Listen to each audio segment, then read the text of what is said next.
Igitondo cyiza, igitondo cy'umugisha, igitondo cyo kuri uyu wa kabiri tariki 14 z'ukwezi kwa gatanu umwaka w'ibihumbi 2024 nk'uko twiyemeje kubagezaho amakuru mashya, amakuru akomeje kuvugwa muri aka karere k'ibiyaga bigari, by'umwihariko ibikomeje kubera ku butaka bwa Repubulika Iharanira Demokarasi ya Kongo. Turazindutse tubagezaho amakuru agezweho, noneho hazindutse ikiswe umukutano, hazindutse imirwano iteye ubwoba, imirwano irimo iraca ibintu mu gace ka Cecero. Ni amakuru azindutse avuga ko ingabo za SADC zifatanyije n'abarundi barimo kunyanyagiza amabombe menshi iri mu birindiro by'umutwe wa M23. Ni imirwano yo kuri uyu wa kabiri tariki 14 z'ukwezi kwa gatanu umwaka w'ibihumbi 2024. Ni imirwano izindukiye hariya Cecero muri teritwari ya Masisi, dore ko ari imirwano irimo kumvikanamo imbunda nini ndetse n'intoya,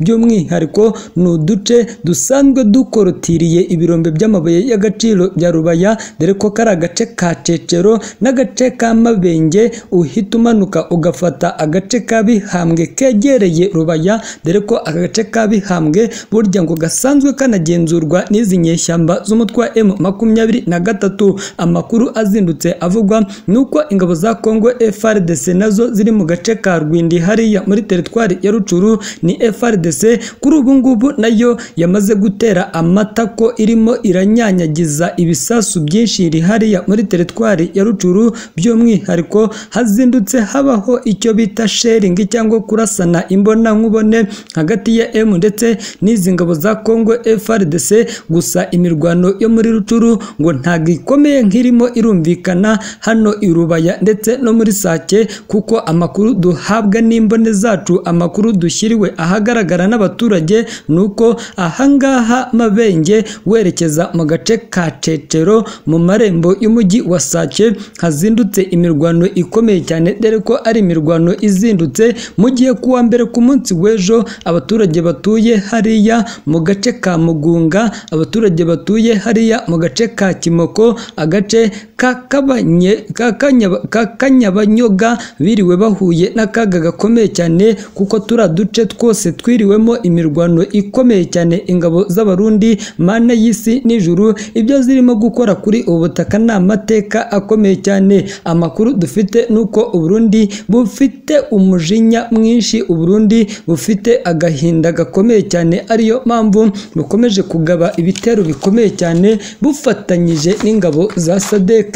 By'umwihariko abarundi barimo barahorera abasirikare babo bamaze iminsi bishwe n'umutwe wa M23. Ni abasirikare baguye hariya mu gace ka Kinigi, agace ka Kinigi kari hariya muri teritwari ya Masisi, urimo urava mu mudugudu wa Kanyangesi. Ni amakuru yamaze gushyirwa ahagaragara, bikavuga ko hariya mu gace ka Kinigi haguye abarwanyi benshi b'ingabo z'u Burundi bishwe na M23 ubwo yafataga agace ka Rubaya igafata n'agace ka Bihambwe. Turi duce twose dusanzwe turi muri axe ya Rubaya. Iyi axe ya Rubaya ikaba ari cyo gice gicukurwamo amabuye menshi kuri ubutaka bwa Repubulika Iharanira Demokarasi ya Kongo. Gusa ingabo za Malawi amakuru dufite nuko zo zirimo gukora ikiswe umubadirisho cyangwa impinduka mu bice bya Mubambiro, Kimashini, Karuba ndetse na Rusoya. Aka gace ka Rusoya ko murabizi ko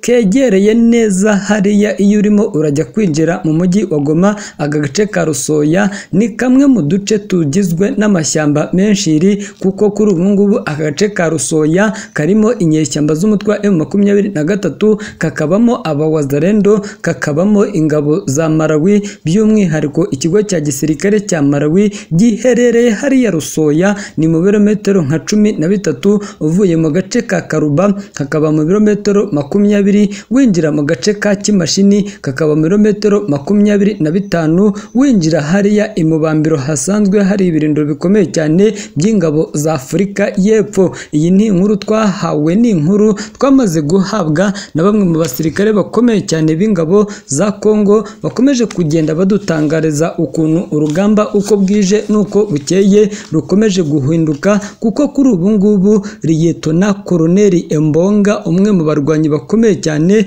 b'intare za Sarambwe, niwe uyoboye igitero gikomeye cyane cy'ingabo za M23 cyaturutse hariya muri Bihambwe berekeza hariya mu gace ka Sake, gusa baje gusubizwa inyuma n'ingabo z'u Burundi zifatanyije n'ingabo za Malawi. M23 amezi agiye kuba 2 n'igice irimo irasunika, irimo irashaka ukuntu yafata agace ka Sake, gusa icyo wamenya nuko M23 aya mezi yose agiye gushira ikomeje guhura n'akaga gakomeye cyane, kuko ntirabasha kwinjira Sake ngo ibe yahafata, ikomeje gusubizwa inyuma n'ingabo za Kongo FARDC.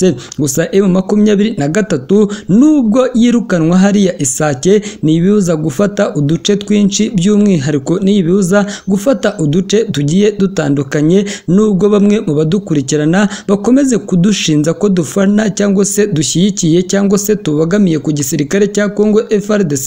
Ndagira ngo nkubwire ko nta muntu tubogamiye, kuko amakuru tuba dutanga ni amakuru tuba twatohoje, ni amakuru tuba twakoreye ubusesenguzi, ndetse amakuru tuba twakomeje kugenda dusesengura kugira ngo tuyabagezeho amaze kunoga. By'umwihariko amakuru dufite nuko M23 imaze gukubita ahareba Inzega ingabo zirwana ku ruhande rwa leta y'Kinshasa. M23 igafata uduce twinshi two muri teritwari ya Masisi. Ihuriro ry'ingabo zirwana ku ruhande rwa leta y'Kinshasa za Perezida Felix Antoine Tshisekedi Tshilombo bari mu marira menshi nyuma yo kwamburwa uduce two muri teritwari ya Masisi turenga uduce 4. Ni imirwano yabaye guhera ku wa gatanu kugeza ku cyumweru ninjoro, ubwo M23 yarasanaga bihambaye n'ingabo zirwana ku ruhande rwa leta y'Kinshasa FARDC, Abarundi, Sadeke, Bawazarendo ndetse na FDLR. Iyi nkuru ivuga ko ahagana ku mugoroba wo ku cyumweru aribwo M23 yabashije kwirukana ihuriro ry'ingabo za leta y'Kinshasa mu duce two muri grupama ya Kabibi. Aka gace ka Kabibi kakaba gaherereye muri teritwari ya Masisi mu ntara Kivu ya ruguru. Utwo duce turimo Cugi, Kinigi, Nyakagano, Kawere ndetse na Nkokwe, nk'uko byamaze gushyirwa ahagaragara n'abaturage. Nk'uko abaturage batuye muri ibyo bice babisobanura, babwiye umunyamakuru wacu ko mu mirwano iyi mirwano itari ikomeye cyane, ahubwo inyeshyamba za M23 ngo zirimo gufata ibice zabanje gukora icyo twise ubutasi, kuko nubundi nk'uko twakomeje kugenda tubabwira, kugira ngo M23 igabe igitero irabanza ikoherezayo maneko zayo, zikamenya abasirikare bakora ikiswe paturuyi, zikamenya ibikoresho umwanzi afite, bakamenya akuntu bari bumutere, bakamenya ukuntu umwanzi aryama ndetse n'igihe abyukira. Niyo mpamvu mujya mwumva ko iyo M23 igabye igitero ikigaba ikoresheje ijoro. Ni ibitero ihuriro ry'ingabo za leta y'Kinshasa Kongo ryari ryagaragaje ko bashaka kwirukana M23, gusa M23 yaje kubasubiza inyuma, kandi M23 ikomeza kuyobora urugamba, birangira uyu mutwe wa M23 ubaze nta kinya ingabo za Kongo FARDC ufata utuduce twavuze haruguru. Mu minsi irenga 10 nibwo byagiye bitangazwa ko hirya no hino ko M23 imaze gufata ibice byinshi byo muri teritwari ya Masisi, harimo Rubaya, Ngungu ndetse n'abarwanyi ba M23 bahise bambuka Kivu y'epfo bafata na Kivu ya ruguru. Kuri ubu ngubu Kivu y'amajyepfo M23 yamaze gufata uduce